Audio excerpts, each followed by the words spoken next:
Hello there. All of us human beings navigate our world using two forms of communication. External communication, the words we use to connect with others, but we also conduct internal communication, those things we picture, see, or feel within ourselves. Indeed, our peace and happiness or our worries and sorrows are, as we know, the direct result of how we communicate with ourselves. This process of internal communication is absolutely paramount because how we feel and therefore how we act is not so much the result of what is happening in our life at any moment in time. It is our interpretation of what is happening. Let's see how this plays out in our real world using two hypothetical scenarios. Scenario 1. A father rises, showers, shaves, and for whatever reason feels on top of the world. He comes down to breakfast and sees his 6-year-old son upset. The little guy has dropped a cup of milk on the breakfast table. The father knows it was an accident, plain and simple, and smiles. "Don't worry, son, it's only an accident, no big deal." He even jokes, "You shouldn't cry over spilt milk." Let's rewind now and look at scenario 2. Same father as before, rises, showers, shaves, and feels on top of the world. Only this time, as he comes down to breakfast, he suddenly remembers he hasn't paid his MasterCard bill the night before.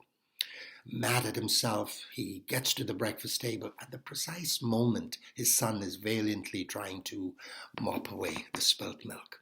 He explodes, "What on earth did you do? How could you be so clumsy?" His little boy dissolves into tears and runs from the room. What happened? What was different? Sure, you're going to say, come on, in the second scenario, he was mad at himself and he took it out on his son. You bet he did. But you know what? Let's look a little closer. What also happened was that there was a dramatic shift in what I like to call the father's internal world, which I define as how you see yourself and everything around you at any moment in time. So, in scenario 1, remember, the father was feeling extremely good. His internal world was joyous and buoyant. He was coming from a place that was wholesome. But most importantly, he was nicely poised to interpret any event he encountered in that moment in a positive, meaningful way.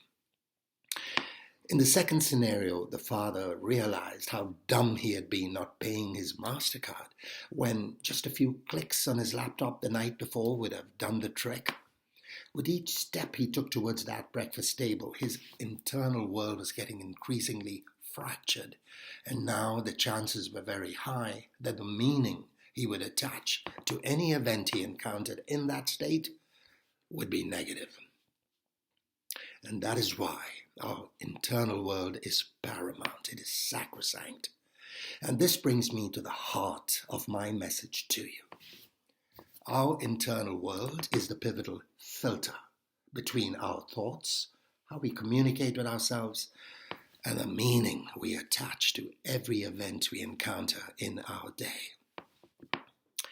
Let's look at that internal world a little bit more. 3 things. Firstly, we must recognize that it simply exists. To assume our external world, what is outside of us, is all there is, big mistake. Secondly, we must truly understand the significance of our internal world in interpreting the events we encounter in our day. But most importantly, we must do all we can to protect, nurture, and enhance our internal world.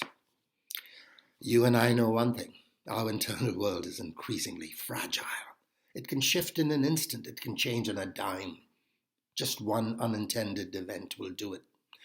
You getting mad at yourself. Remember the father and his MasterCard? Somebody getting mad at you. You getting mad at the world. And that is why we must stand guard at the door of our mind. Indeed, when you commence your day, look in the mirror and tell the person looking back, my internal world is precious, and this day I will do all I can to keep it that way.